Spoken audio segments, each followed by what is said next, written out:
خوش آمدید کرتے ہیں آپ کو آپ کے چینل خوفسان 555 میں۔ یہ کہانی صرف سننے کے لیے ہی نہیں ہے بلکہ ایک ایسی کہانی ہے جو آپ کے ہوش اڑا دے گی۔ کمزور دل افراد اس کہانی کو بالکل بھی نہیں سنیں۔ لاہور کے پرانے علاقے میں ایک کالج تھا، گورنمنٹ گرلز کالج شاہ محل۔ اس عمارت انگریزوں کی زمانے کی بنی ہوئی تھی، سرخ اینٹوں سے بنی تھی، اونچی اونچی دیواریں، تنگ گلیارے اور ایک پرانا ہاسٹل جو پچھلے 20 سال سے بند پڑا تھا۔ اسی کے قریب ڈی بلاک تھا جو کہ عجیب سا مشکوک سمجھا جاتا تھا۔ اکثر طلباء کہتے تھے کہ اس ڈی بلاک کے قریب جانے سے کچھ عجیب و غریب ہمیں آوازیں سنائی دیتی ہیں، مگر 3 نہیں طلباء یوں ہی جوائن کیا تھا۔ جوانی کا جوش بھی تھا۔ سارا، نادیہ اور سمن وہ ہنستی تھی تینوں یہ باتیں سن کر۔ اکتوبر کی سرد رات تھی، تینوں لڑکیاں امتحان کی تیاری کے لیے کالج میں رک گئی تھیں۔ وارڈن گھر میں چلی گئی تھی اور چوکیدار باہر سو رہا تھا۔ رات کے 11 بجے سارا نے کہا کہ سنو، کیا تم دونوں نے وہ آواز سنی ہے؟ نادیہ نے کتاب سے نظر اٹھائی۔ کون سی آواز؟ جیسے کوئی اوپر چل رہا ہو ہاسٹل کی چھت پر۔ سمن نے ہنس کر کہا کہ چوہے ہوں گے، پڑھو۔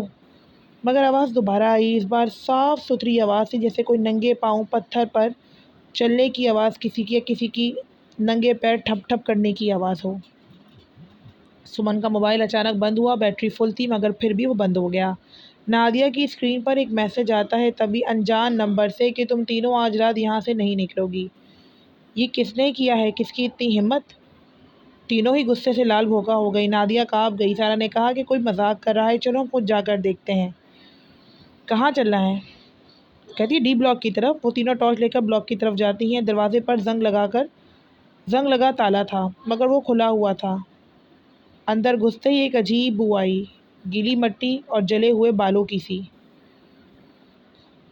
گلیارہ بہت لمبا تھا، دونوں طرف کمرے بند تھے، دیواروں پر پرانے نوٹس لگے تھے، زرد اور بوسیدہ۔ سمن نے ٹارچ گھمائی اور تینوں کی چیخ نکل گئی۔ گلیارے کے آخر میں ایک لڑکی کھڑی تھی، سفید شلوار قمیض، لمبے کھلے بال اور چہرہ نہیں تھا۔ جہاں آنکھیں ہونی تھیں وہاں خالی سیاہ سوراخ تھے۔ وہ آہستہ آہستہ ان کی طرف اڑ کر آنے لگی تھی مگر اس کے پاؤں زمین کو نہیں چھو رہے تھے۔ تینوں بھاگی اندھا دھند بے ترتیب۔ کمرہ نمبر 13۔ نادیہ ایک کمرے میں گھس گئی اور دوبارہ سے دروازہ بند کر لیا۔ کمرے میں اندھیرا تھا، اس نے ٹارچ جلائی۔ دیواروں پر ناخنوں سے کچھ لکھا ہوا تھا، بار بار، سینکڑوں بار، مجھے باہر نکالو، مجھے باہر نکالو، مجھے باہر نکالو۔ فرش پر ایک پرانی ڈائری پڑی تھی، نادیہ نے کانپتے ہاتھوں سے اٹھائی۔ پہلے صفحے پہ لکھا تھا ملکیت ریحانہ بیگم 1960۔ ڈائری کے آخری صفحے کے کمرے پر لکھا تھا کہ ڈی، آج انہوں نے مجھے بلاک 13 میں بند کر دیا، کمرہ نمبر ڈی بلاک کے۔ میں نے کسی سے کچھ نہیں کہا، میں بس سچ جاننا چاہتی تھی کہ اس کالج میں ہر سال ایک لڑکی کیوں غائب ہو جاتی ہے۔ اب میں سمجھ گئی ہوں کہ یہ کالج نہیں ہے، یہ قبر ہے، اور اب میری باری ہے۔ جو بھی یہ پڑھ رہی ہوں، بھاگو ابھی دروازہ کھلنے سے پہلے۔ دروازے پر دستک ہوئی۔ نادیہ، آواز سارا کی تھی۔ نادیہ نے دروازہ کھولا۔ سارا کھڑی تھی، آنکھیں بند، مسکراہٹ چہرے پر اور آواز میں ایک عجیب سی گہرائی۔ تم نے ڈائری پڑھ لی؟ بہت اچھا کیا۔ سارا تم ٹھیک ہو؟ نادیہ نے پوچھا۔ سارا نے آنکھیں کھولی تو سیاہ، بالکل سیاہ، عجیب سی بالکل کالی آنکھیں۔ یہ دیکھنا تھا کہ نادیہ کو کچھ سمجھ نہ آیا۔ صبح جب چوکیدار نے کالج کھولا تو اسے 3 لڑکیاں ملی، ہاسٹل کے صحن میں بے ہوش پڑی تھیں۔ سمن اور نادیہ کچھ دن بعد ہوش میں آئیں۔ انہیں کچھ یاد نہیں تھا۔ سارا کبھی نہیں اٹھی۔ ڈاکٹروں نے کہا کہ دل بند ہو گیا خوف کی وجہ سے، مگر نادیہ جانتی تھی کہ اصل بات یہ نہیں تھی، کیونکہ جانے سے پہلے اس نے سارا کی کمر پر کچھ دیکھا تھا، ناخنوں کے نشان اندر سے باہر کی طرف۔ آج بھی بند ہے ڈی بلاک۔ کمرہ نمبر 13 کا تالا آج بھی کھلا رہتا ہے اور ہر سال اکتوبر کی کسی رات کالج کی نئی طلباء سنتی ہیں عجیب سی آوازیں، عجیب سی چیزیں، اور پھر اچانک سے ہر سال کوئی نہ کوئی لڑکی وہاں سے غائب آج بھی ہوتی ہے۔ جو یہ کہانی سب لوگ سن رہے ہیں، رات کو اکیلے مت رہنا، کیونکہ ریحانہ بیگم ابھی بھی تلاش میں ہے کسی نئی آواز کی۔ اس طرح کی آوازیں اکثر لوگوں کو سنائی دیتی ہیں۔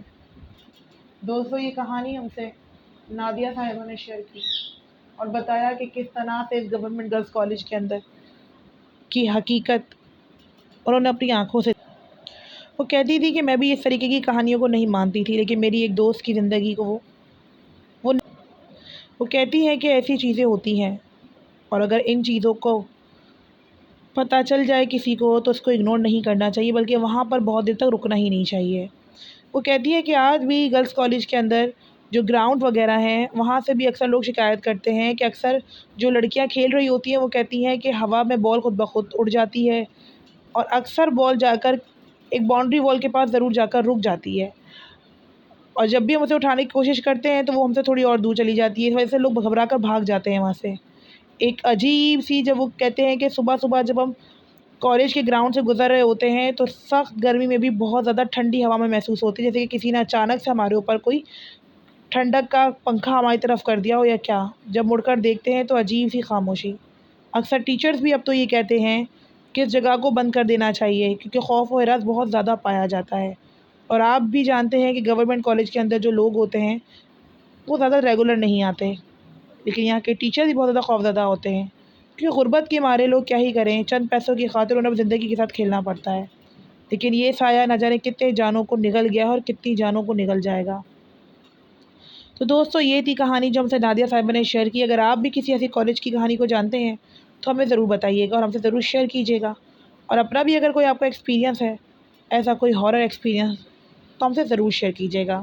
نہیں کیا ہے اب تک سبسکرائب چینل کو تو لازمی کر دیجیے، بیل آئیکن کو پریس کر دیجیے، اپنے سب فرینڈس کے ساتھ ہماری اسٹوری کو ضرور شیئر کیجیے، اور کیسی لگی ہماری اسٹوری کامنٹ میں ضرور بتائیے۔ اپنا بہت خیال رکھیے گا، اور ایسی جگہیں جو کہ منحوس پائی جاتی ہوں یا جن کے اندر انسان نہیں کسی اور کا بسیرا ہو، ان جگہوں سے دور رہیے اور اپنا بہت خیال رکھیے۔